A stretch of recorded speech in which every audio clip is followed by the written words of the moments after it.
Salut, je m'appelle Fanny Ruet et vous écoutez Les gens qui doutent.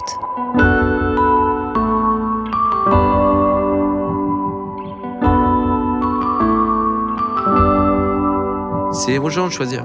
C'est eux qui décident. À toi de faire en sorte que tu aies le moins de regrets possible, être en accord avec ses blagues, bien travailler, sortir de scène et dire ok, j'ai tout donné, moi j'aime bien ce que j'ai raconté. Et puis t'as des gens qui vont adorer, d'autres qui vont pas aimer. Qu'est-ce que tu veux faire? T'as rien à faire. Il fait 37 degrés au mois de novembre, il y a d'autres problèmes aussi, tu vois. Tu vois, il y a d'autres trucs, c'est pas grave. On sait que des blagues, hein. On est que des blagues une soirée. Faut vraiment se détendre le fion là-dessus. J'ai le plaisir et l'honneur de recevoir Baptiste Le Caplin dans ce nouvel épisode enregistré en public au Point Éphémère à Paris. Je pense pas qu'il faille encore le présenter, mais au cas où vous avez raté un de ses 1000 projets, Baptiste Le Caplin, c'est notamment 15 ans de carrière, plein de galas à Montreux, des programmes courts, 3 spectacles, dont Origine, disponible sur MyCanal, et Voir les gens, qui est actuellement en tournée. Connaissant Baptiste, je m'attendais à un épisode un peu foufou, qui part dans tous les sens, un peu absurde et tout, et ben en fait, pas du tout, il est plutôt calme et très intense par moments. On a parlé de plein de choses, parfois légères, de l'addiction de Baptiste au sport, parce que de base il voulait être prof d'anglais et jouer au basket sur le côté, de son traumatisme à la séparation du groupe Oasis, de comment écrire de l'absurde, de son nouveau spectacle Voir les gens qu'il a coécrit avec Flaubert du Floodcast. Et puis on aborde des sujets un peu plus durs, par exemple le fait qu'il raconte dans son nouveau show qu'il a trompé sa compagne, et il me raconte les réactions parfois un peu compliquées que ça a provoqué dans le public. De manière plus générale, je lui demande comment transformer un moment sincèrement humiliant en un sketch drôle. On discute aussi de son enfance compliquée et de comment il a transformé ça en positif, et de comment un humoriste peut monter sur scène, être de bonne humeur et donner de l'énergie même s'il est au fond du trou. C'est un épisode que j'aime vraiment énormément, j'espère qu'il vous plaira.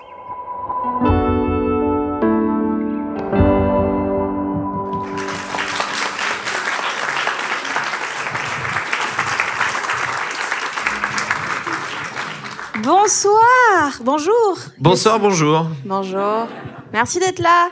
Merci d'être venu à Moult. C'est cool de laisser mourir votre semaine ici.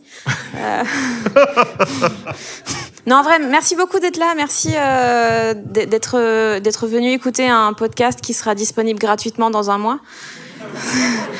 C'est vraiment un excellent move en pleine crise. Bonjour Baptiste. Bonjour Fanny. Comment ça va? Ça va bien et toi? Ça va bien. Merci d'avoir suivi le dress code. Ah bah de rien, mais t'as vu, on est un peu raccord, hein, c'est cool. Hein. On est un peu ghetto. On est vraiment les gars recalés des équipes de sport co. C'est ça. Comment ça va, vous? Pas mal? Si, ça va. En même temps, public des gens qui doutent, c'est que des gens qui vont mal. Si vous êtes là, c'est pas un choix. Oui, j'ai l'impression que t'as ramené une communauté de gens qui le dimanche font « Ah merde, avant il y avait des vidéos futures, maintenant il n'y a plus rien. J'ai pas mes codes Netflix. » C'était ça, vous restez couché dans votre cercueil. As we do. Ouais, mais merci d'être là. Rien, Fanny. Avec plaisir, merci de m'avoir... J'aime beaucoup ce titre. J'aime beaucoup ce titre des gens qui doutent. Il y avait une chanson qu'avait repris Ben Mazué. J'aime les gens qui doutent. Non mais j'aime beaucoup ce titre. Le titre est évocateur, je trouve. Et on se croise beaucoup, mais on se connaît très peu jamais. En fait. Non, on se parle pas trop. C'est ça. Mais c'est vrai qu'à chaque fois, on a pas mal joué sur des plateaux et tout, et à chaque fois, pendant que nous on chill en loge, et lui il va courir. Oui, j'ai ce truc très très bizarre dans le métier. Ah, c'est le gars qui crée de l'endorphine. Ouais. Mais pour pas déprimer. Mais je crois que je le fais un peu pour ça. Non, mais oui, je sais, oui, je suis très chiant avec ça. Je suis très dur à choper. Je regarde pas les autres humoristes jouer. Je reste dans mon coin et je fais énormément de sport, ouais. Ouais. Et d'ailleurs, avant de te voir, j'ai fait 45 minutes de vélo d'appartement. C'est long, hein. Bah, j'imagine. Ouais, c'est un peu long. Mais ouais, mais sinon, si je fais pas mon sport, j'ai l'impression... Alors déjà, tu dis si je fais pas mon sport. Oui, c'est mon sport. Ça je me le suis complètement approprié. D'accord. Non, si j'ai pas ma dépense énergétique de sport qui est à savoir au moins 1h30... Par jour? Ouais, par jour, ouais. Fanny, tu parles à l'élite, là. À l'élite du mec qui crée de l'endorphine. Non, mais je fais ça depuis des années et des années. Et vraiment, le sport est une drogue. Si je n'ai pas fait de sport... Au bout de 2 jours, j'ai l'impression que je vais crever. Mais qu'est-ce que tu fuis? Mes doutes. Non, mais ça me fait du bien. Ça me fait du bien. J'ai l'impression d'avoir fait un truc de ma journée. Vraiment important. Pour moi, c'est important de le faire. Mais t'as 2 enfants et une carrière, c'est pas suffisant? Si, ça fait des grosses journées, hein. Mais ouais, mais je suis de plus en plus fatigué, hein. Le temps passe et je suis très fatigué, mais j'aime bien. Et c'est mes petites routines.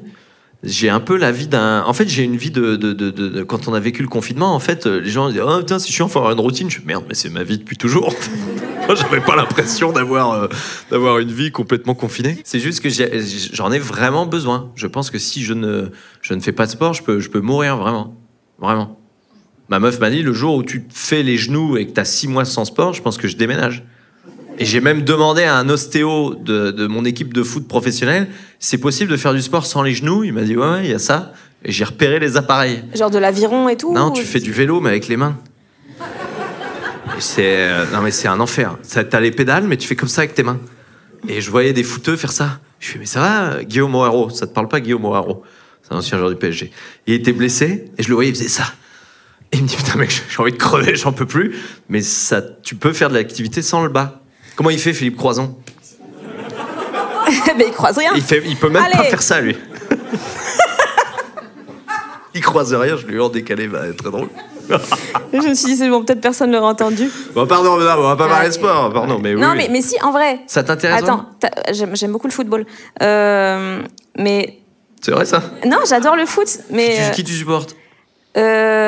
Alors, en Belgique... Les Violets? L'Union Saint-Gilloise. Ah, l'Union Saint-Gilloise, c'est très bon club, hein. Et, bah, excellent. Et en meuf, l'équipe anglaise et Manchester United. Oh, chez les mecs? Non, chez les meufs. Chez les meufs? Chez les mecs, je préfère City. Ah, t'es chelou. I'm special.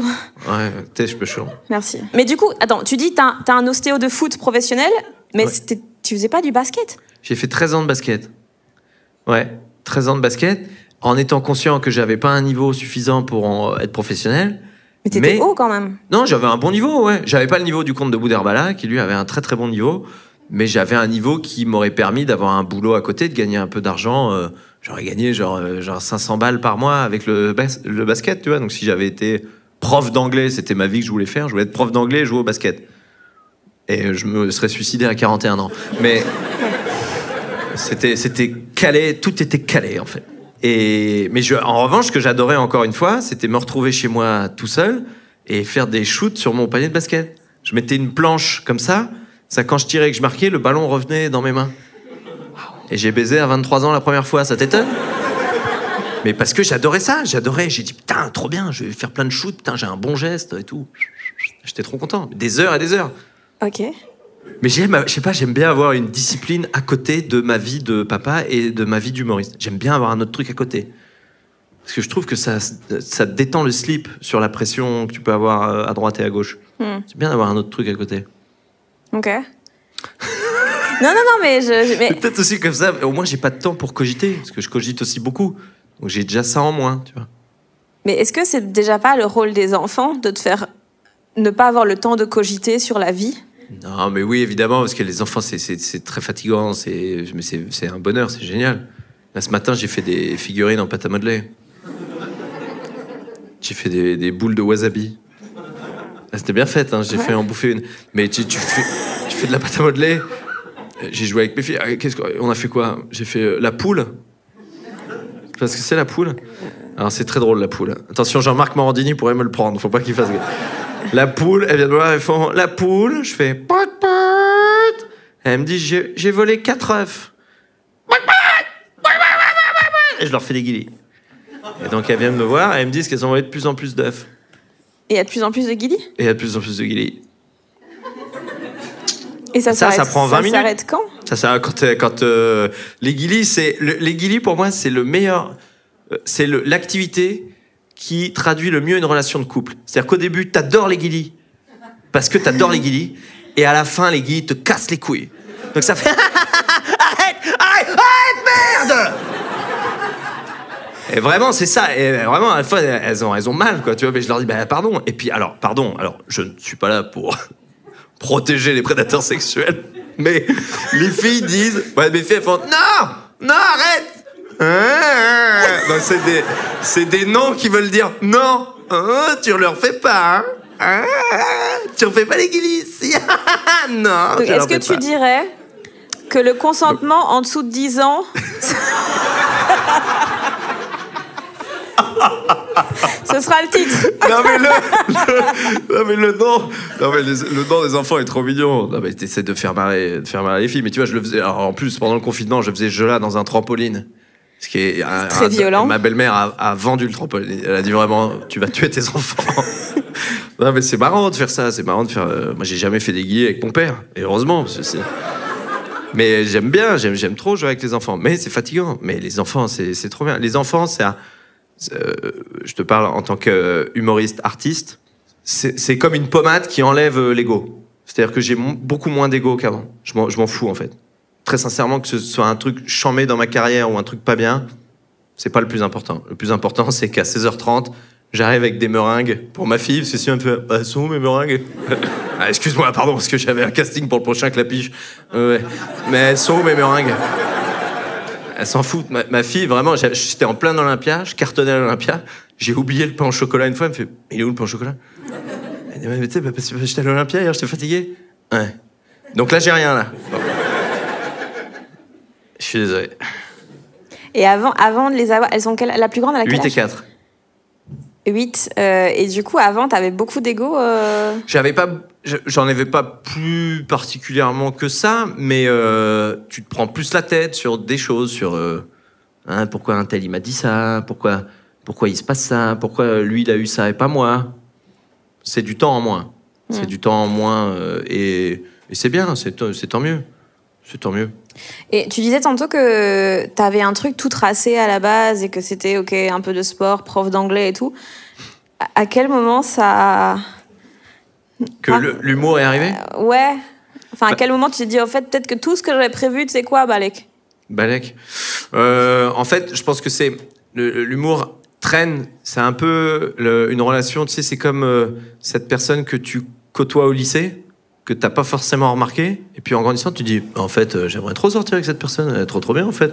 Je suis complètement con, elle est géniale, cette fille, ou il est génial, ce mec. Et en fait, l'humour, j'ai toujours adoré l'humour, mais j'avais le basket avant, j'avais prof d'anglais, parce que mon prof d'espagnol était trop drôle. Je me disais, putain, ça serait trop bien d'avoir une classe et d'être un prof cool. Je voulais être Robin Williams dans le cercle des poètes disparus.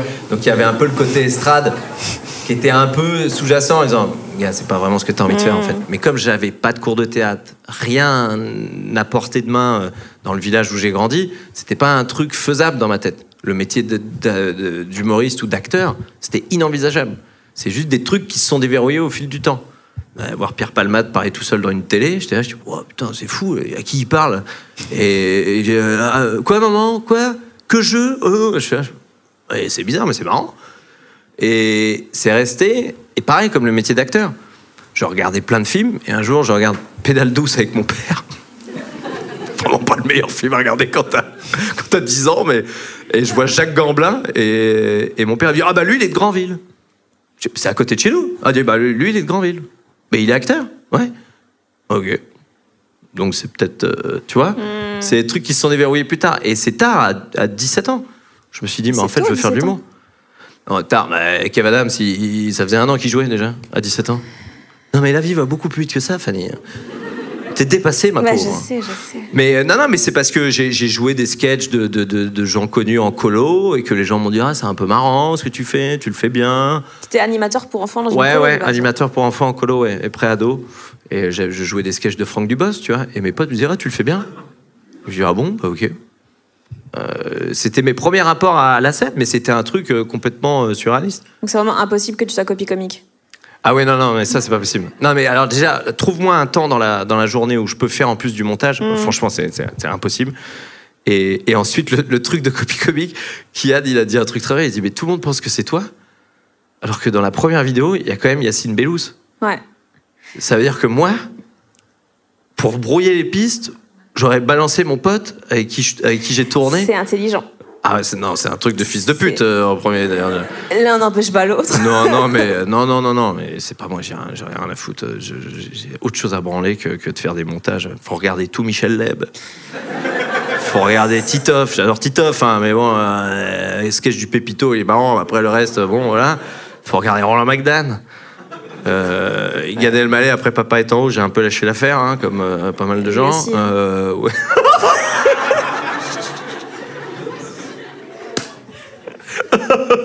Tu te forces et ça se voit. Et ça fait mal. Ah non, c'est une très très bonne blague. Maintenant, je me force jamais à rigoler, jamais de la vie. Tu veux que je fasse mon rire forcé? Vas-y. Tu rigoles sans le son, tu... Je vais pas balancer, mais Pierre Ninet, il rigole comme ça. Dans la vraie vie? Ouais, c'est très énervant. Ah. Tu fais... C'est très chiant. Ah, du coup... Arrête, on travaille dur pour avoir un rire avec du son et qu'un mec te fasse. C'est chiant, non? Ouais, j'avoue. Mais peut-être qu'il rigole vraiment, hein, mais il rigole comme ça. T'as déjà fait rire Pierre Ninet? Je pense pas. Non. Je suis désolée. Je pense pas. Non. Je pense pas. Il est fort, Pierre Ninet. Il est très très fort. Il sera dans la prochaine saison de LOL qui ressort. Ouais. Toi, Ce qui prouve qu'il est très très fort. Oui. Et toi... Ah, c'était ironique. Ah, j'ai senti l'ironie. Mais je te dis ça. Attends, je te dis ça. Je vais finir par y aller. Je le sens. Voilà. Je le sens gros comme une maison parce que je vois toutes les notifications Instagram. Ah, prenez-le. Et Amazon, ils vont m'appeler. Ils vont me dire bon, ça serait con de pas y aller. Ça dépend. Faut voir qui y a. En vrai, autant la première saison avait l'air horrible, autant la deuxième, ça allait. La deuxième était cool, hein. Ouais, mais c'est très drôle. Mais attends, c'est un truc australien là-bas. T'as regardé la version australienne? Pas du tout. Mais ils se bourrent la gueule au whisky, mais ils sont déchirés, les mecs. C'est-à-dire que t'aurais genre Coé, Jean-Luc Reichmann, mais déchirés, genre... mais les mecs... Mais c'est pas le même jeu, alors? Non, c'est un autre jeu. Les Australiens, ils sont vraiment vénères. Ils sont bourrés au whisky. Mais c'est genre les recettes pompettes... C'est les recettes pompettes dans le qui ressort, ce qui est complètement fou. Ouais. Non, mais ouais, non, les Australiens... c'est Kiri Pompe. Moi, j'adore la télé. Ouais, c'est un truc australien. Non, mais je sais pas. Toi, t'aurais envie d'y aller? Moi, je suis très bon public Moi, c'est impossible que je gagne. En si j'y vais, c'est impossible que je gagne. Je vais me faire surprendre par une drôlerie et je vais me faire niquer. Ouais, bah pareil. Je sais pas ne pas rire. En plus, c'est intriguant comme truc. Mais je sais, on m'a décrit l'ambiance des copains, ils y ont été. Ils m'ont dit c'est quand même une ambiance bizarre, quoi. C'est tout le monde se regarde, genre... Ouais. C'est genre, ouais, la maison de la suspicion. Ouais, voilà. C'est à couteau tiré, mais... C'est Toto, il va aux toilettes et il chie les cartouches. Tu vois, c'est cette ambiance-là. Faut arriver avec des meilleurs blagues que ça. Hein. Mais... Ça peut créer la surprise. C'est impossible de pas rigoler. Bon, bref, ça dépend avec qui tu es. Mais il y a des castings très drôles. Hein. C'est quoi ton casting idéal? Là-bas? Ouais. Oh là là. Non, mais là, j'ai vu qu'il y avait François Damiens, par exemple. François Damiens, putain, j'aurais bien voulu y aller avec lui. Hein. Ah, François Damiens, il me fascine. Mais il a ce côté, il a l'air tellement... il fait peur, je trouve. Il fait peur, mais moi, c'est une de mes plus grandes fiertés dans ce métier. Je me souviens, j'allais voir Blanche Gardin à la Nouvelle Scène. Bravo! Merci. Et non, mais et je m'assois et je vois, il est là. Et je fais bonjour, François. Baptiste, enchanté. Il fait je te connais. T'as une bonne tête. Ouais, merci. Il me dit je te connais, t'as une bonne tête. Je fais c'est sympa ça. Et on s'est posé après, il buvait des coups. Alors il m'a dit tu bois pas de bière? Tu bois jamais. Tu fais très mal l'accent. Je le fais très mal. Il a halluciné sur le fait que je bois jamais d'alcool, mais après on a passé une demi-heure à parler, c'était trop bien. Mais ça m'a fait trop plaisir que François Damiens aime bien ma bonne tête. Voilà. De toute façon, quand t'es aimé par les Belges, je dis pas ça parce que t'es là, mais quand des Belges t'aiment bien, c'est bon signe général. Ouais, mais c'est facile aussi, hein. Non, c'est pas facile. Ouais, Thibaut Courtois, il nous aime pas. Il y a des fouteux quand même. Non, ça... non, c'est pas facile. Non, c'est cool. Il y a des humoristes de qualité en Belgique, putain, pour un si petit pays. Non, mais vraiment. Hein. Si, y a rien à faire. Bah ouais, mais s'il y a rien à faire, quand t'as rien à faire, tu peux pencher vers l'alcool. Bon, il y a beaucoup d'alcooliques aussi, hein, mais... Pourquoi choisir? Bah oui. Mais toi, tu bois jamais. Jamais. Pourquoi? Non, je sais. Pourquoi? Ah, t'as bossé? Bah évidemment que j'ai bossé. Oh là là, putain, mais t'as regardé là, genre La parenthèse inattendue avec Frédéric Lopez? Comment tu sais que je bois pas? Pourquoi je bois pas? Bah c'est parce que ton daron, il buvait pas. Tu m'as parlé de ça. Oui, non, mais si, c'est ça. J'avais un papa alcoolique, ouais. J'avais un papa alcoolique et donc du coup j'ai arrêté de... Enfin, je lui ai dit... il a arrêté de boire quand j'avais 12 ans. Et je lui ai dit, si t'arrêtes de boire, je boirai jamais. Et donc, j'ai jamais bu. Et les joies de ce métier font que quand même, Poulpe, au sommet des recettes pompettes, il me dit, bon, j'ai une proposition à te faire. J'ai dit, non, Poulpe, tu vas quand même pas me proposer de faire la recette pompette. Il fait, gars, si tu prends ta seule cuite de ta vie avec moi, Je t'en remercierai jamais assez. J'étais vraiment un enfoiré, quoi. C'est-à-dire que c'est une promesse, un pacte que j'ai passé avec mon papa. Et lui, il voulait briser ce pacte juste pour faire du buzz. Il m'a dit, mais mec, mais si tu bois, ça va être extraordinaire. Et il me l'a vendu vraiment. Hein. Mais j'aurais été dans un état. Mais j'aurais vomi pendant 5 ans et demi, je pense. Mais je n'ai jamais bu. Mais il a quand même voulu me faire boire, cet enfoiré. J'avoue, c'est fourbe. C'est un truc de fourbe, quand même. C'est fourbe, ouais. Mais ça sort en décembre. C'est quoi ton rapport au doute, vu que c'est le podcast de base qui parle de ça? Bah, il est permanent, hein. Il est permanent, le doute. Et là, il traîne. Tu gardes ta voix, hein. Non, mais il est là. Non, mais il est tout le temps là. Tu vois, par exemple, hier soir, j'ai joué sur scène à la Renaissance, c'était génial. Mais je suis sorti en me disant, ah ouais, putain, de tel passage, non, je pense pas. Donc, t'es jamais dans le côté savoureux du truc. T'as toujours un problème à régler ailleurs. Et c'est vrai que ce métier, il est très dur. C'est pour ça que moi, je peux pas me regarder en vidéo.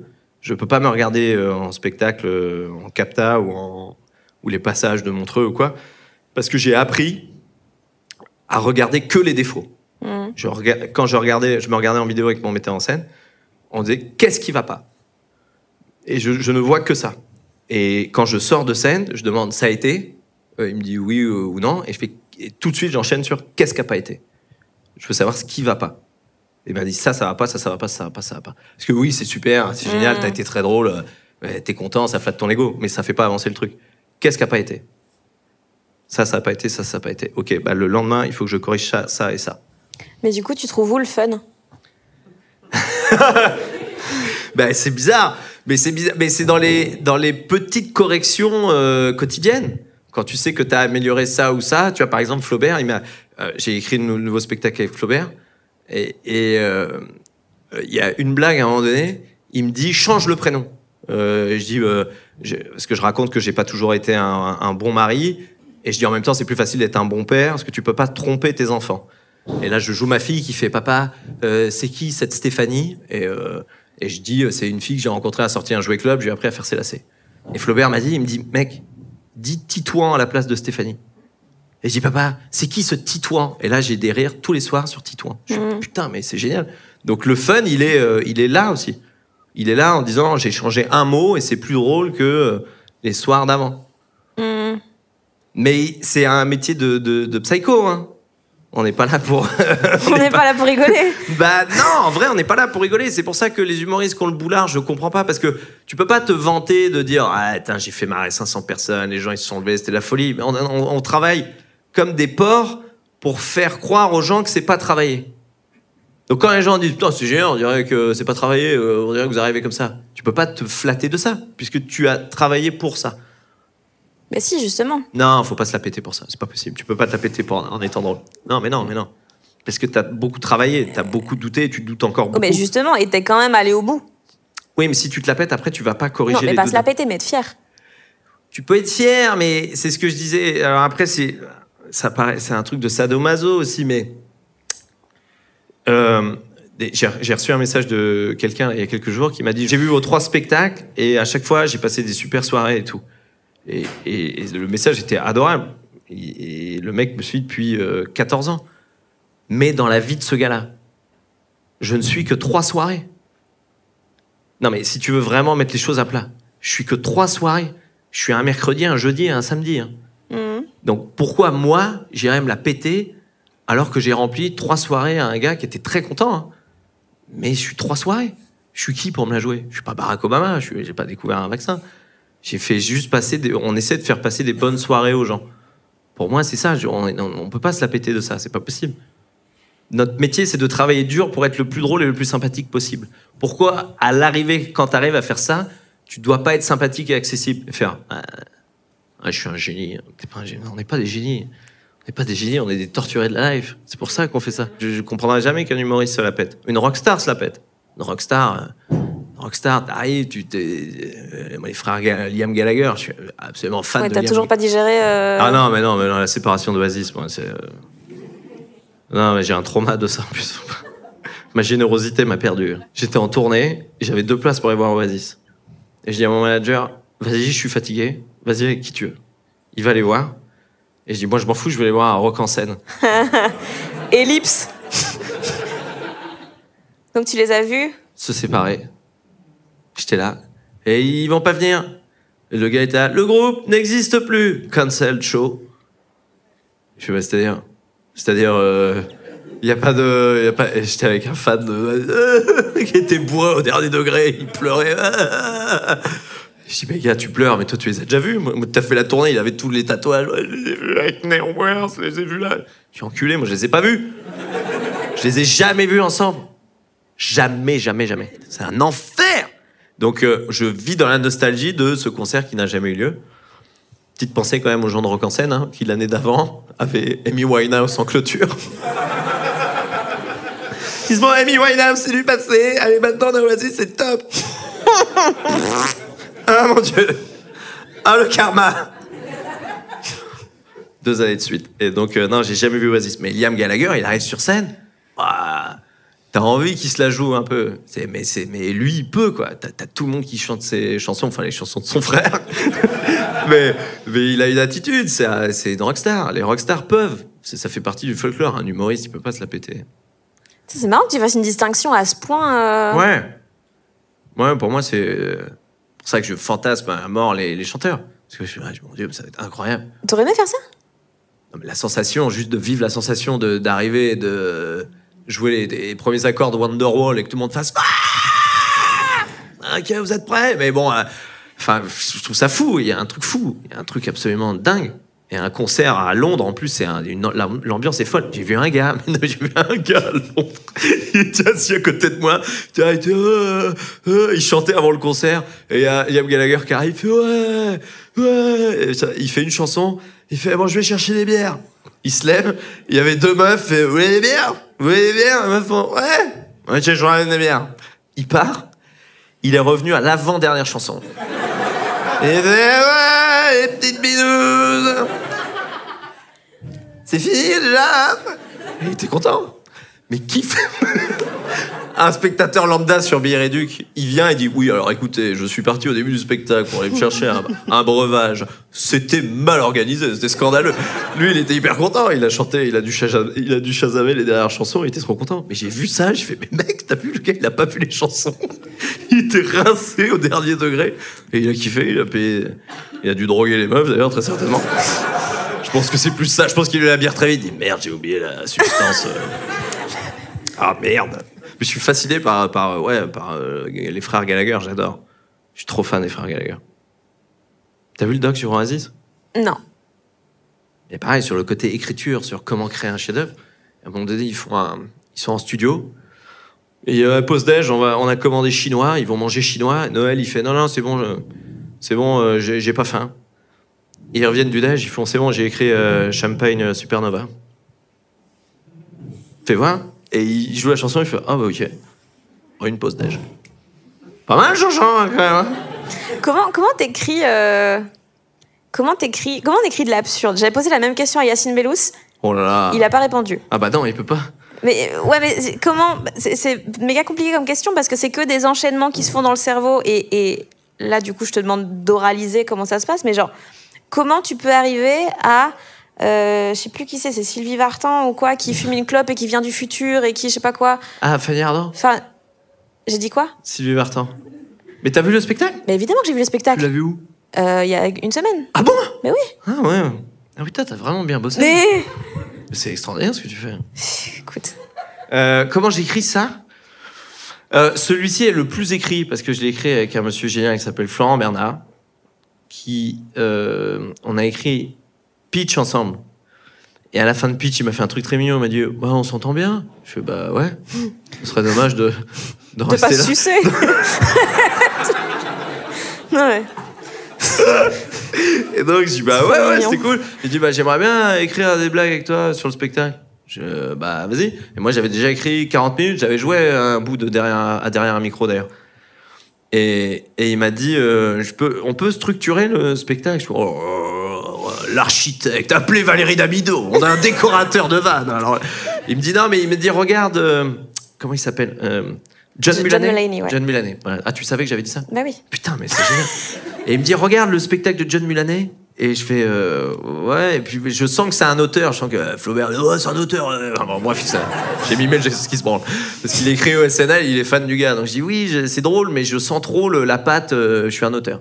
Il me dit mais regarde comment c'est structuré. Et en quoi c'est un problème? Mais non, parce que moi j'aime bien quand ça performe, ou j'aime bien je vois qu'il écrit bien, mais je trouve qu'il incarne pas bien. Ah oui. Je trouve qu'il y a un truc...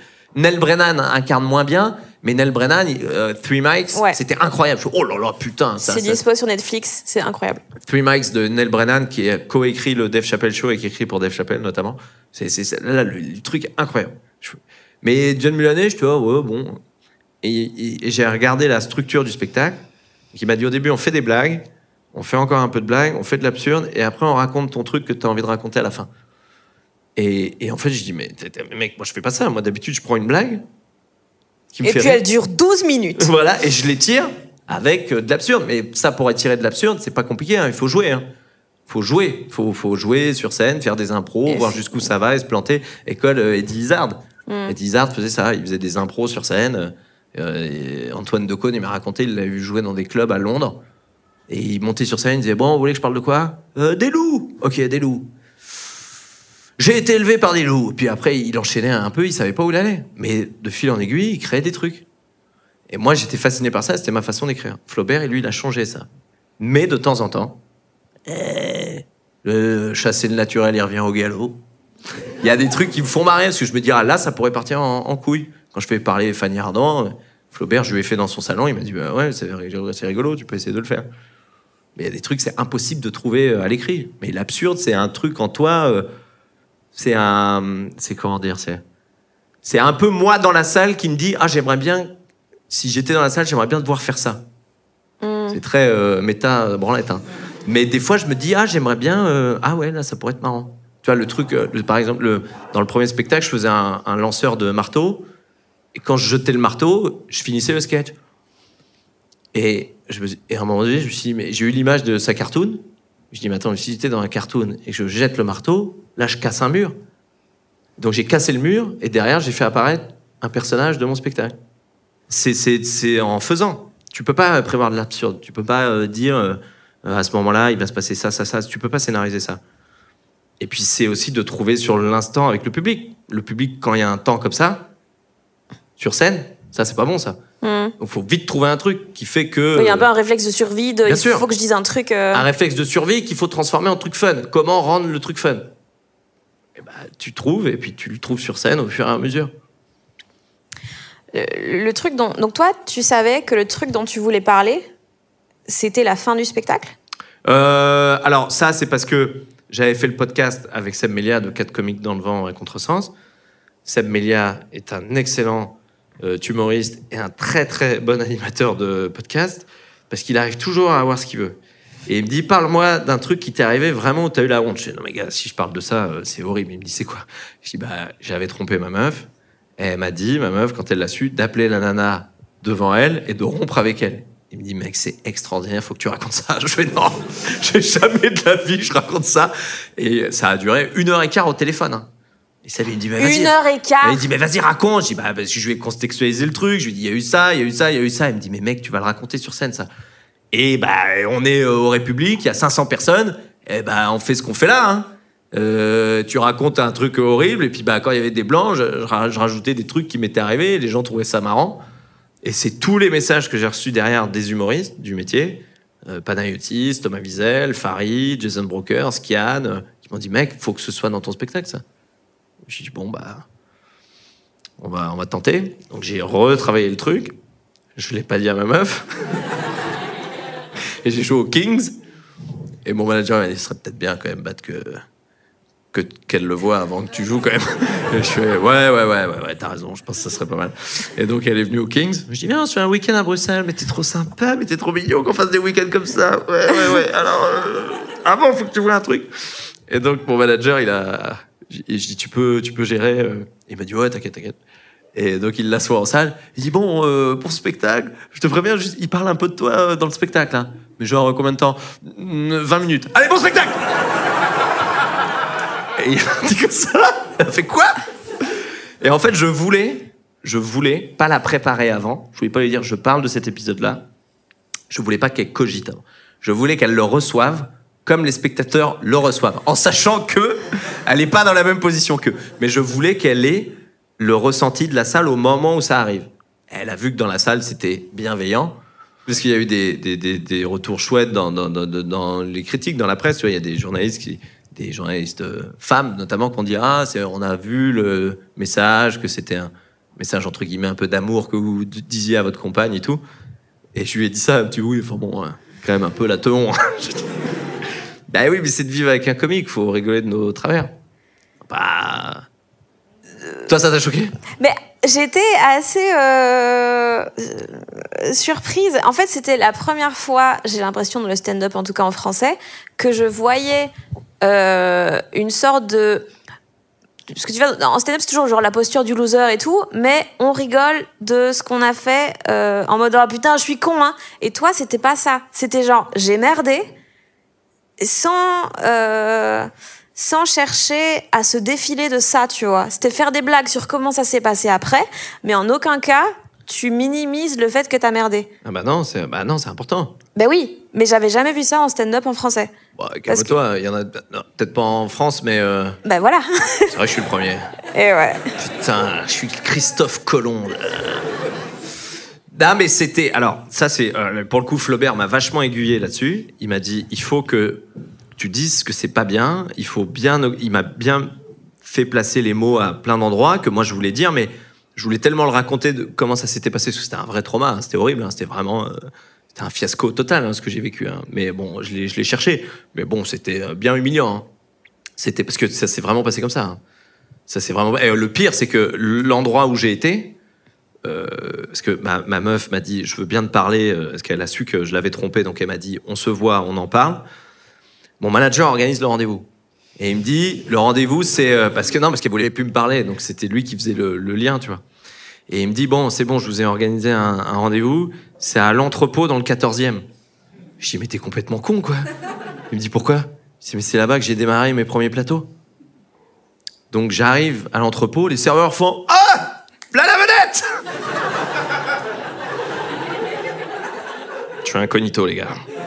Donc c'est les serveurs qui étaient « Mais mec, t'es au Bataclan, c'est génial, c'est complet, putain, mais je le savais, t'es un bon, toi. Koh-Lanta, c'était bon, c'était pas terrible, mais t'as bien bossé depuis et tout. » Et donc, je dis « Ouais, il y a quelqu'un qui m'attend. Ah oui, il y a une dame, elle fait un peu la gueule. » Ouais.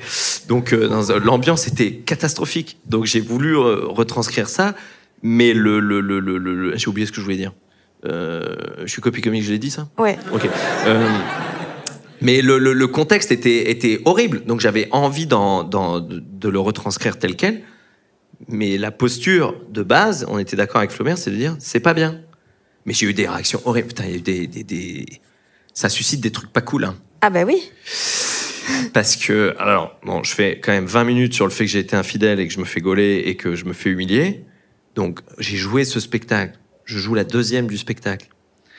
Il y a un jeune couple qui va me voir, ah, bravo, une petite meuf toute mignonne, un mec des lunettes, un futur expert comptable de province, tout gentil comme ça. Et trop mignon, oh, on vous suit depuis vos débuts, c'est génial, merci, c'est gentil, ah non, c'est cool. Et puis votre spectacle, il y a des moments dans ce spectacle qui résonnent en nos vies, hein? Yes.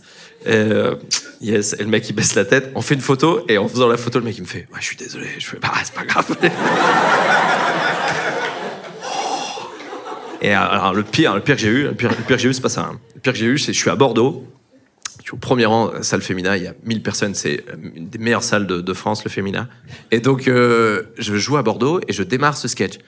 Et je dis voilà, j'ai eu une maîtresse. Et à ce moment-là, au premier rang, il y a un mec, il se lève. Et je vois une main féminine faire le retenir et il fait comme ça. Il va dans le fond de la salle et il se met bras croisés contre le mur comme ça. Et donc tout le sketch, qui dure 20 minutes, hein, j'ai un siège vide et j'ai une meuf qui fait qui regarde vers le fond. Et à la fin, le sketch se termine, il y a standing ovation et lui il revient s'asseoir parce que le sketch sur l'infidélité est terminé, il s'assoit. Et la meuf pose la main sur sa cuisse et il lui pousse la main comme ça. Tout le sketch, je dis merde. j'ai pas eu la... Et comment tu réagis, toi, à ça? Bah, je joue, hein, je suis un acteur, hein, mais je fais genre, oh, je vois pas ce qui se passe. Oui, mais humainement, après, qu'est-ce que Après, je dis oui, après j'y pense, je me dis, comme, pareil, Flaubert, il me dit, putain, je trouve qu'on n'a pas beaucoup de standing ovation. Je dis oui, mais il y a beaucoup de couples dont l'infidélité est un sujet, qui n'ont pas envie de... Ça touche une personne sur deux, t'as pas l'autre qui va faire, oh, oh, tous des enculés. Chérie, rassieds-toi. Et donc oui, j'ai dit oui, on y a pensé après, on dit oui, merde, c'est peut-être pas la meilleure... c'est pas la fin qui a envie de dire c'est coolos, quoi. Mais bon, c'est pas grave, je suis très fier de cette fin. Ce que j'adore dans cette fin, le plaisir que j'ai, c'est les silences que j'ai quand je raconte les... Il y a des moments, il y a des silences qui sont... C'est que t'as pas l'habitude, toi. Non, si. Non, si, je peux avoir des silences. Mais dans le storytelling, j'étais fasciné des gens qui arrivent à faire du storytelling, c'est à raconter une histoire drôle. Seb Melia, c'est pas pour le citer ou le flatter, mais Seb, j'adore sa façon de raconter des sketchs où il raconte des anecdotes ou des trucs et je trouvais qu'il racontait trop bien. Et mon sketch culte en storytelling, c'est Jim Jeffries. Tu as regardé Jim Jeffries? J'ai vu il y a longtemps 2 spectacles. Jim Jeffries, il raconte un jour qu'il a été... C'est pour moi le meilleur sketch du monde. Dès que je suis en soirée, je le montre, ce sketch. C'est un humoriste australien. Je le joue. Non. Bah non, il le fait trop bien. Mais tu sais, c'est vraiment le sketch, je l'ai regardé, j'étais oh, non, c'est pas vrai. Mais je l'ai regardé 10 fois de suite. Je suis oh, mais c'est incroyable. En fait, il raconte un truc fou. Il dit, je vais vous raconter une histoire. Il dit, il y a environ 2 ans, on m'a contacté pour jouer dans une soirée privée pour une énorme star américaine. On m'a fait signer un contrat pour ne pas dire qui c'était et combien j'avais été payé. Comme ça fait plusieurs mois que je raconte l'histoire et qu'il m'est rien arrivé, je vais vous dire qui c'est. Donc, le truc est génial. Il dit, ouais, c'est Mariah Carey. Et donc, il raconte ça, tu fais, what? Et en fait, il y a l'assistante de Mariah Carey qui l'a appelé, qui a dit, Mariah Carey vous adore. Elle voudrait que vous veniez jouer pour l'anniversaire de son mari. Et donc, il dit, bah non, jamais de la vie, je fais ça. Pourquoi? Bah, il dit parce que je vais pas jouer comme ça. Donc on lui dit, on lui donne un prix, il dit non. On lui donne un autre prix, il dit non. Et puis après, il dit bon, on sait tous comment ça va se terminer cette anecdote. Donc on lui dit 60 000 $ pour jouer 12 minutes. Donc il dit bon bah j'y vais. Et sauf que c'est au chapeau. C'est au chapeau. C'est un très grand chapeau. Il raconte qu'il arrive dans la maison de Mariah Carey et que c'est une surprise. Donc déjà, il est avec son manager et la manager de Mariah Carey, elle ouvre la porte de la maison et fait « Lequel d'entre vous est Jim Jeffries ?» Et dit « Ah, ça va bien se passer. » Donc voilà, il rentre, il est obligé d'enlever ses chaussures, il fait le tour dans le jardin, faut pas qu'on le voie. Il arrive dans la cuisine, il attend, il dit « Mais attends, mais je vais jouer, mais il y a qui ?» Il y a Eddie Murphy qui arrive dans la cuisine. Il dit « Putain, il y a Eddie Murphy !» Eddie Murphy, il fait « Ah, mais toi, je te connais, je t'adore, c'est vachement bien ce que tu fais. » Il fait « Qu'est-ce que tu fais là ?» Il dit « Bah, je vais faire un spectacle de stand-up pour les invités. » Il fait « Il y a aucune chance que ça fasse rigoler. Allez, ciao !» Et il s'en va. Et il arrive à la soirée, et il joue, mais quand je te dis que c'est un enchaînement de fiasco et d'humiliation, c'est-à-dire que tu vis le sketch, tu fais « Non, mais attends, mais mec, mais c'est pas possible. » Et la drôlerie de la situation, des années après, fait qu'il les encule, mais les uns après les autres. C'est-à-dire qu'il a le recul comique pour se vanner la situation, et c'est extraordinaire. Le sketch dure 1/4 d'heure. Je me dis, putain, mais c'est quoi ce sketch? Et donc, modestement, je me suis dit, si je peux arriver à raconter un peu ça, dans cette forme-là, je serais content. Mais c'est Jim Jeffries, c'est 100 fois mieux que ce que je fais, parce que la situation est folle. Tu te vends bien? Non, mais attends, il raconte un truc génial. Il dit, alors, je vous fais la blague. Il dit, bon, je vais vous dire comment ça s'est passé. Il dit, on me dit, c'est bon, Mariah Carey vous attend. Il dit, la seule et unique différence qu'il y a entre vous et moi dans ce métier, qu'est-ce qui me rend drôle? Il dit, c'est le micro. Il dit, c'est rien d'autre. Hein. Ce qui fait que je suis un mec bourré qui dit des choses intéressantes, c'est rien. C'est juste, là, je suis sur scène, j'ai un micro. Il dit, j'arrive dans le jardin, je suis pas annoncé, j'ai pas de micro, j'ai pas de chaussures. Et il dit, j'ai juste l'impression d'être un gars qui est rentré dans la propriété et qui a des trucs à dire. Et il s'assoit, et il arrive de haut, il fait « Bonjour !» Et le mec de Mariah Carey fait « Vous êtes qui ?» Et il dit « Bah, je suis votre comique préféré, je suis Jim Jeffries !» Il fait « Quoi ?» Et ben Carré fait, mais tu te souviens pas, on l'avait vu une fois un sketch sur l'ordinateur et t'avais bien aimé. Il fait, mais non, je m'en souviens pas. Et là, il y a Al Pacino, Eddie Murphy et des invités. Morgane Cadignan. Il commence son sketch, c'est un fiasco. Leonardo DiCaprio arrive. Tout le monde fait, oh, il y a Leonardo DiCaprio.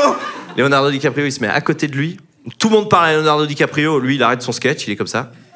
Il attend.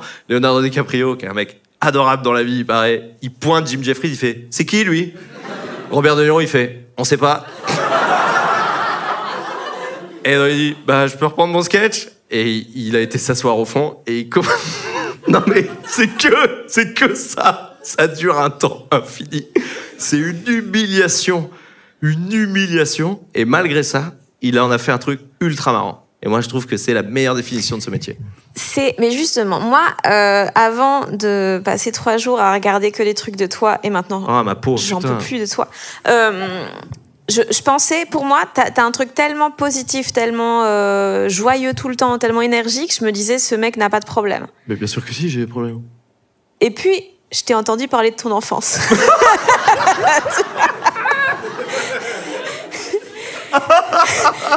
Et là, je me suis dit, mais d'où il est encore en vie? Ah mon Dieu, ah ouais, c'est dur, ouais.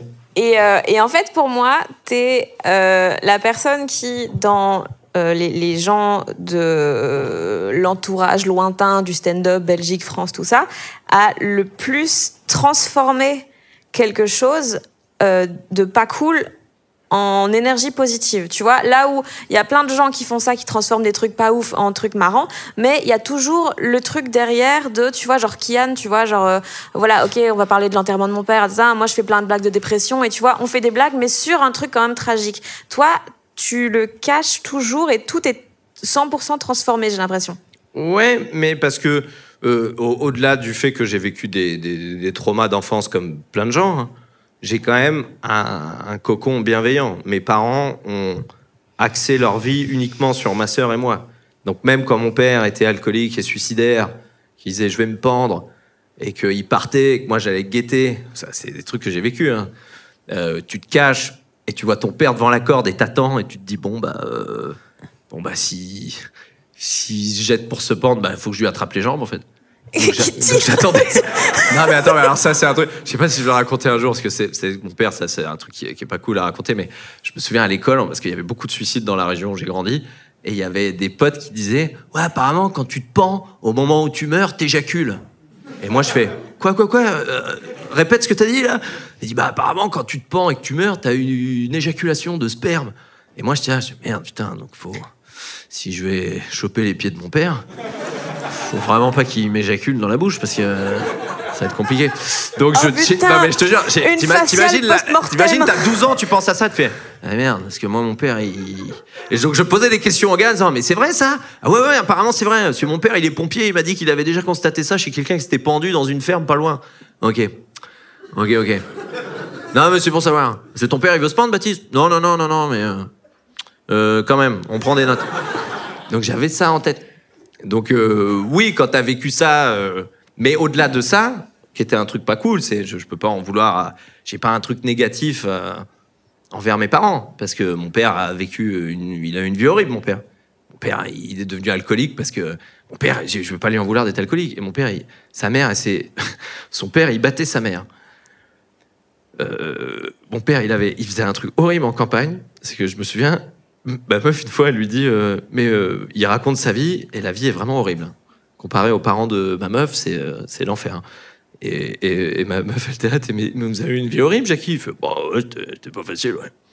Elle dit mais vous avez jamais eu un animal de compagnie ou quoi? Moi, je fais mais t'es con, pourquoi tu me demandes ça? Et mon père, il dit si, j'ai eu une chatte. Je savais pas que t'avais une chatte. Bah, si, j'avais une chatte.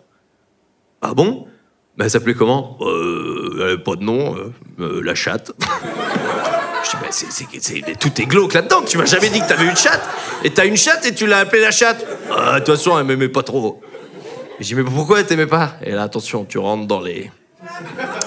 Il dit, bah, parce qu'en fait, à l'époque, on pouvait pas stériliser les chats et la chatte. Donc, quand elle avait des chatons, mon père, il nous disait, Jackie, toi et ta mère, vous allez prendre les chatons et vous les tuer. D'accord? Donc il prenait les chatons de sa chatte, qui faisait ce qui doit vouloir dire non, et il les mettait dans un sac et il les jetait contre le mur. Il faisait ça avec sa mère. C'est fun, hein, comme dimanche.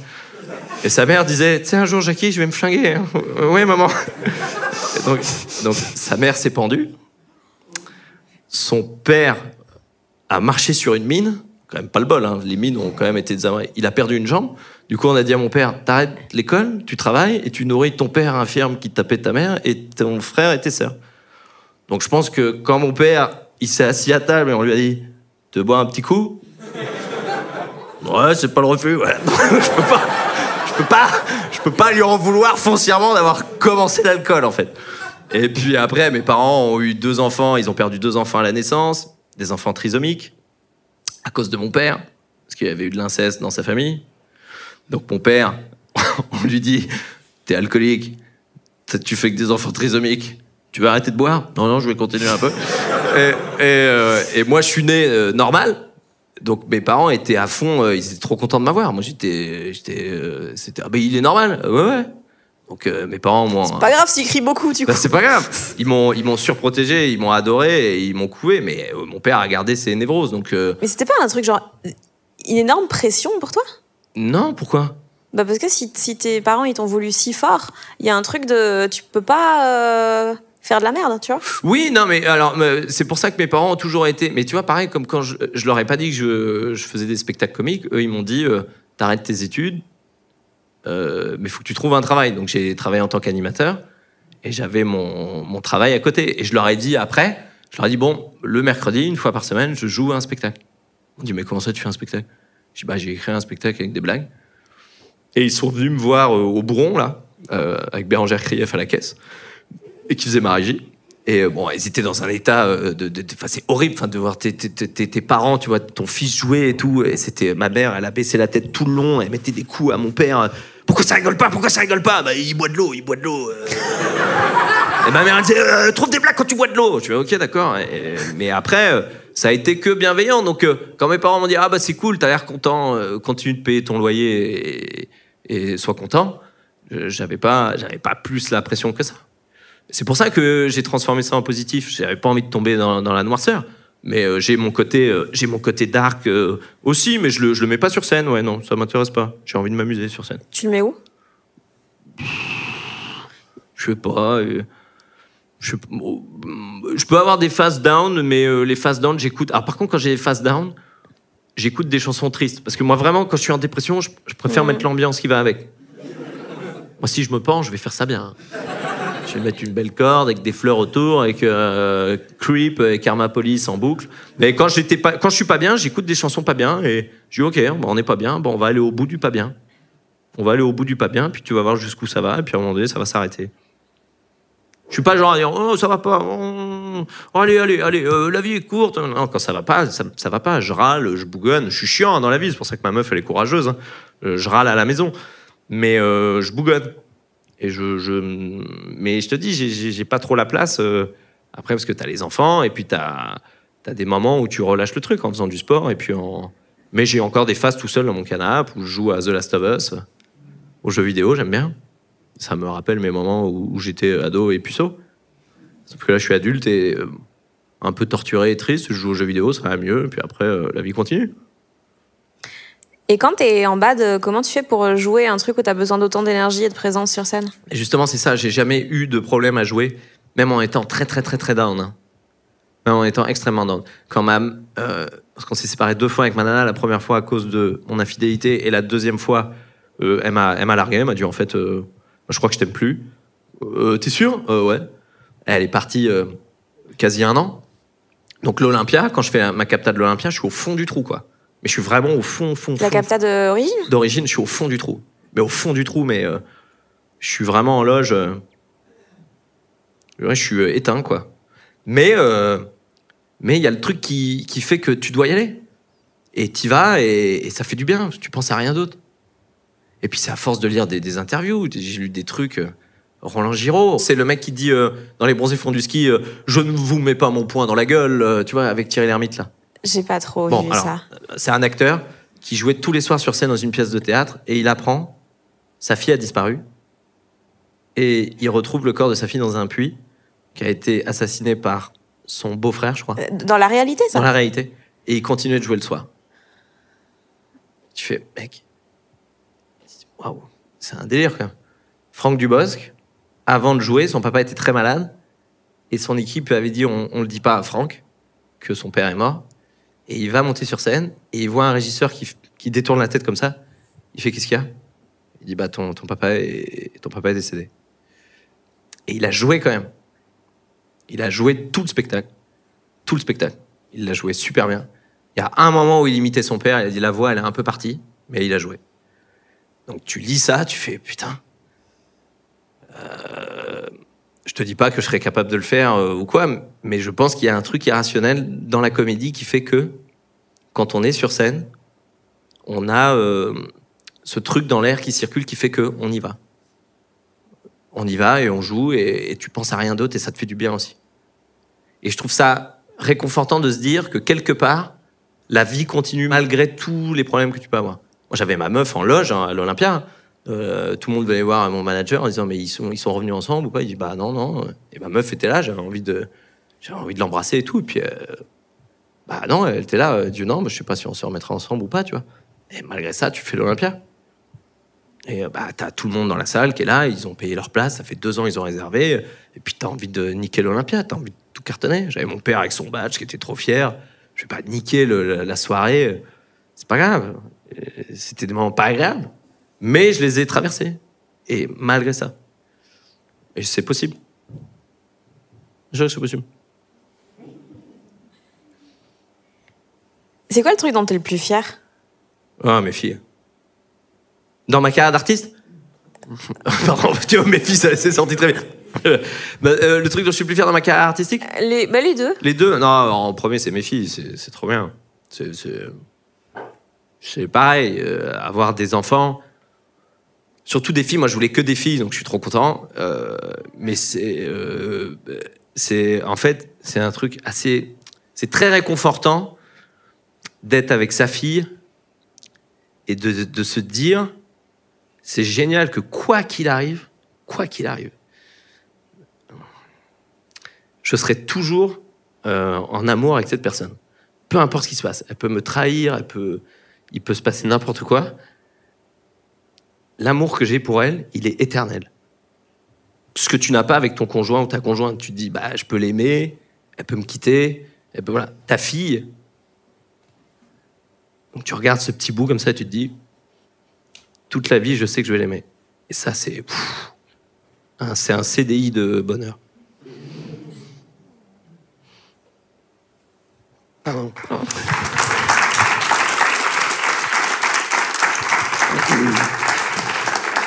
Non. Ah putain, mets-moi Coldplay.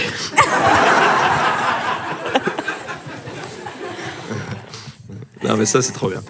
Et après artistiquement, je sais pas. C'est mon père, de voir mon père content à l'Olympia. Mon père avec mon badge. Oh putain, vache, je suis grand, l'Olympia, je prends bien. C'est du placo. Non, mais en fait, ce qui était mignon, c'est que mon père, on a fini l'Olympia, et j'étais en train d'écrire un nouveau spectacle, il me dit, tu vas y retourner à l'Olympia? Je dis, bah, je sais pas, mais ils veulent bien que tu y retournes. Je dis, comment ça, ils veulent bien que j'y retourne? Mon père, il croyait que c'était Poudlard. Et je dis, mais papa, c'est pas une fac, hein. Si je veux aller à l'Olympia, je loue l'Olympia un soir et je l'ai. Hein. Oh bon? Il dit, mais tu vas y retourner ou pas? Et c'était pas forcément prévu. Et j'ai dit à ma prod, j'ai dit, on peut retourner à l'Olympia ou pas? Ils m'ont dit, ah, mais on aurait voulu faire peut-être 2-3 zéniths à la place et tout. Et je dis, ah, j'aimerais bien. Mon père, il aimerait bien que je retourne à l'Olympia. Ils m'ont dit, bah allez. Hein. Donc je remets 5 Olympiens en avril, là. Non, mais je le fais vraiment. Le caprice. Non, mais c'est mignon. Tu vois, la famille, ils sont trop contents. C'est cool. C'est cool. Ouais, c'est mignon. Tu vois, il y a eu des trucs pas cool, mais j'en veux absolument pas à mon père ou à ma mère. Au contraire, ils ont été... Je te dis, tout le positif qui sort maintenant, je pense que c'était des phases dans notre vie ou dans nos vies respectives où on était tous un peu malheureux et que ça rejaillisse maintenant sur scène. Tout le monde est content, c'est cool, tu vois. Mais c'est pas dans un but carriériste. Je sais que c'est ça qui est bien avec mon entourage et ma famille, c'est qu'on vient d'un milieu très modeste et que je sais qu'ils sont fiers pour le côté fier du fiston. On n'est pas fier parce qu'il gagne bien sa vie ou des trucs comme ça. C'est pas showbiz. C'est parce qu'il est content de voir qu'on fait l'Olympia, tu vois. Tu te sens comment quand tu termines la tournée d'un spectacle ? Je suis très triste. Je suis très triste parce que je me rends compte que plus les années passent, moins on joue longtemps nos spectacles. Avant, un spectacle, tu pouvais jouer 5, 6, 7 ans. Là, c'est 2 ans, 3 ans max. Donc, c'est pour ça que je me lâche jamais de jouer le spectacle, parce que je sais que c'est des chances qu'on a de jouer régulièrement. Mais quand il s'arrête, oui, je me dis, waouh, faut repartir à zéro et essayer de pas décevoir les futurs spectateurs. Mais là, si Flaubert veut bien continuer à écrire avec moi, je sais que je vais être content de me retrouver avec lui le matin, parce que j'ai adoré les séances d'écriture qu'on a faites. Ça a duré, on l'a écrit en 1 mois et demi, le spectacle. Ça a été très vite, ouais. Parce que c'est une machine de guerre et qu'on s'est trop bien entendu. Mais c'est trop bien de se lever le matin et que la seule mission que t'as, c'est de faire marrer ton pote en face pour faire rigoler d'autres gens après. C'était trop... Enfin, franchement, j'ai adoré écrire avec lui et humainement, c'est un mec que j'aime foncièrement en plus. Et moi, j'ai besoin d'aimer les gens humainement, foncièrement pour faire ce métier. Rapport aux déceptions que j'ai pu avoir avant, on va pas citer de nom. Mais je sais que je vais être triste, mais content de me relancer dans un autre truc. Ok. Mais il n'y a pas... avant, il n'y avait pas un jour où en jouant le premier spectacle, je ne pensais pas au deuxième, et il n'y a pas un jour où au deuxième, je ne pensais pas au troisième. Là, moins avec les enfants. Mais là, ça y est, ça revient, je commence à renoter des trucs pour après. Et j'ai lu qu'à la fin de... Je pense que c'était du deuxième... T'avais fait un truc un peu mignon, genre aller jouer dans la première salle où tu as joué et tout, et à la fin, il y a un mec... genre, t'avais fait un truc un peu émouvant, puis à la fin, il y a un mec qui t'a juste demandé, genre, et c'est quand le prochain ? Ouais. Et que ça t'avait cassé les couilles. Ouais, ça m'avait cassé les couilles, parce que... Mais en fait, il a raison. Parce que moi, je m'étais juste mis dans un truc un peu égo-trip de... j'ai rejoué la dernière de mon spectacle dans la salle où j'avais joué la première. Mais genre, en fait, ils disaient, oui, bon, bah oui. Ouais, en fait, c'est ce que tu disais tantôt, de toi, t'es dans leur vie une soirée, mais exactement. T'es dans la tienne tout le temps. Ouais. Très bien. Mais aussi, la façon de consommer les spectacles a changé aussi. C'est pour ça que je pense que je suis excité à l'idée de faire d'autres spectacles, mais j'ai moins de pression parce que je vois que les gens qui sont là, tu vois, il y a tellement d'outils à disposition pour consommer des spectacles d'humour. Les gens, ils ont un choix... Enfin, c'est vertigineux, tous les trucs qu'on peut regarder. Enfin, t'as même pas assez d'une vie pour tout regarder. Enfin, moi, des comiques, j'en connais 7, 8 que je regarde régulièrement. Les autres, je regarde même pas, tu vois. Parce que ça me prend trop de temps de regarder ceux que j'adore. Moi, je les regarde jusqu'à épuisement. Donc, oui, faut se détendre. On livre un truc aux gens, ils le prennent, et après, ils rentrent chez eux, ils vivent leur vie avec leurs problèmes, qui sont nos problèmes aussi, et voilà. Pour ça aussi, il faut vachement se détendre là-dessus. Il faut y aller à la cool. Il ne faut pas se foutre de la gueule des gens, mais il faut être vachement plus tranquille sur ce qu'on propose au public. Il faut être en accord avec soi-même. Il faut le faire pour les bonnes raisons. Si tu le fais pour les bonnes raisons, je pense que le public le sent aussi. Je pense. C'est quoi les bonnes raisons ? Si tu as vraiment envie de raconter des choses et d'en faire un spectacle, et si tu as l'envie profonde de trouver de la drôlerie dans ce que tu vas raconter ou dans tes tortures, et que tu le fais pour faire du bien aux gens et pas que toi, les gens vont le sentir. Si c'est qu'un ego trip de je parle de ça et moi ça me fait du bien et peut-être que ça fera du bien aux gens, je pense que tu peux en mettre de côté. Mais encore une fois, c'est pas forcément vrai, parce que moi, tu vois, le deuxième spectacle, je parlais vachement de la timidité. Je me disais, putain, mais ça va. Je parle quand même de trucs très perso et tout. Et en fait, ça parlait à plein de gens, parce que tes travers résonnent dans chacun. Chez chacun à différents moments de leur vie. Mais les bonnes raisons, je pense que c'est la vraie envie de raconter des choses et d'essayer d'en faire rire de façon noire ou pas, tu vois. Il faut que le rire soit moteur de tout ce que tu fais. Ou que la noirceur se transforme en truc positif. Il faut qu'il y ait un truc bienveillant derrière. Si tu fais des spectacles pour gagner ta vie, ou te faire repérer, pour faire LOL qui ressort, ou juste parce que tu supportes pas qu'un tel ait vendu plus de billets, donc tu commences à jouer des coudes et tout. Là, t'es une chiasse. Là, t'as perdu les gens. Je pense que là, tu vas pour les mauvaises raisons. Et c'est ce que je disais en interview avant. Faut penser au soir où ça va pas, justement. Si t'as pas la vraie passion, et que tu vas jouer en banlieue d'Angers devant 400 personnes, mi-novembre, dans une salle de 800, on dit bah c'est à moitié de salle. Hein. Ah ouais? Bah vas-y, c'est à toi. Et si là tu le fais pas pour les bonnes raisons, bah je peux te dire que t'as intérêt à te foutre un bon suppôt dans le fion parce que va falloir aller les chercher. Hein. Alors que si tu vas et que t'es content d'y aller, tu te dis putain, j'ai envie de...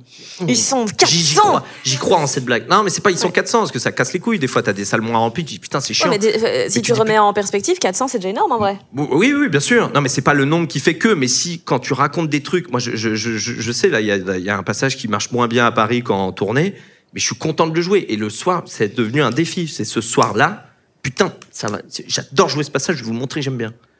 Et je m'en fous, hein, je vais les chercher un par un. Le passage, j'aurais pu l'enlever, mais je me bats chaque soir parce que j'y crois. Et si t'as pas la passion de ce truc-là, si tu fais juste ça pour être dans le prochain clapiche ou être repéré pour faire je sais pas quoi, bah, tu le jettes, le sketch.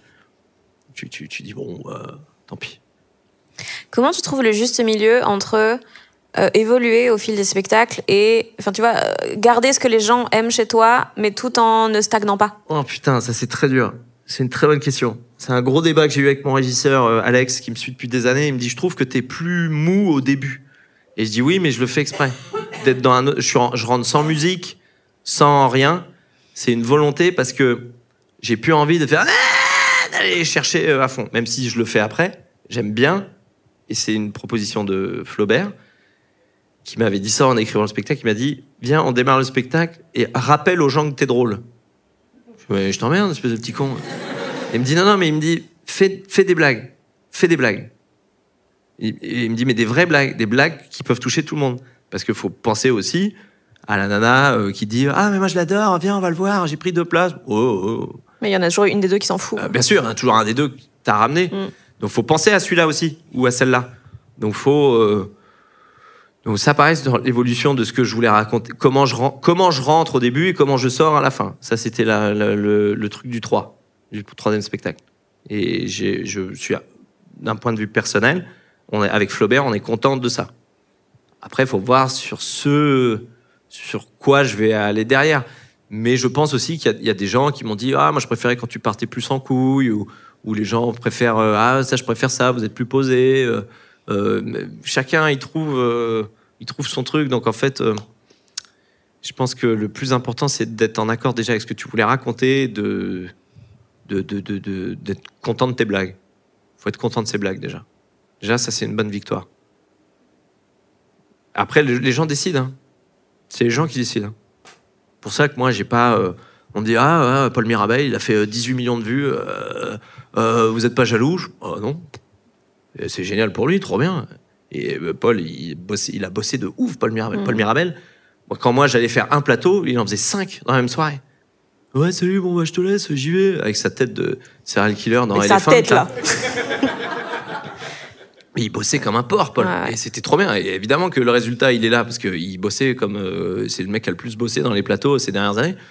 Et bah non, il a travaillé, il a son mérite, et le public a choisi d'aller le voir, et c'est génial. C'est pour ça que l'humour, faut pas trop se prendre la tête. Le public choisit, et c'est pas parce qu'ils vont voir tel comique qu'ils iront pas voir l'un ou l'autre.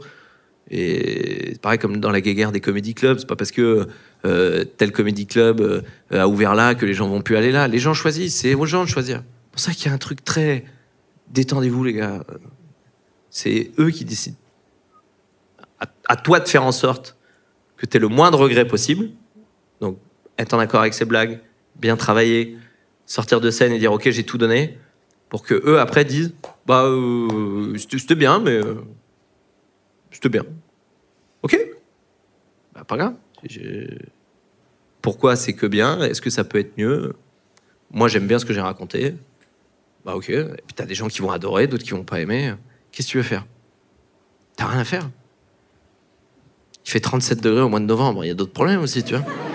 Tu vois, il y a d'autres trucs, c'est pas grave. On sait que des blagues, hein. On est que des blagues une soirée. Il faut vraiment se détendre le fion là-dessus. Hein. C'est pour ça qu'il faut vraiment être tranquille, Émile, dans ce métier. Et qu'il faut pouvoir dire des fois, à un tel, je t'emmerde, et toi, je t'aime bien, et voilà. Pour ça que je l'ai fait là, parce que comme on est dans un truc bienveillant et que je me sens bien, je t'ai raconté des trucs qui m'ont fait mal et qui m'ont fait du bien aussi et qui me font du bien. Tu vois? Merci Baptiste. Ben, merci Fanny Huet.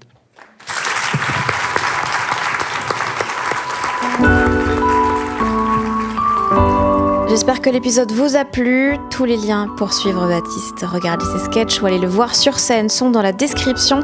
Il sera notamment à l'Olympia de Paris du 11 au 15 avril et en tournée un peu partout en France et en Belgique. Prochain Jean qui doute dans 2 semaines. D'ici là, vous pouvez vous abonner, mettre des commentaires, des étoiles, tout ça, et me suivre moi sur les réseaux @FannyRuet pour être tenu au courant de la suite. Cet épisode a été enregistré en public au Point éphémère par Charles de Cilia avec l'aide de Gauthier du Point F. Le mix et le générique sont quant à eux signés Maxime Moitiot. Merci évidemment à tous les gens présents dans la salle ainsi qu'à Julie et toute l'équipe du Point éphémère pour ce très beau moment. Des bisous!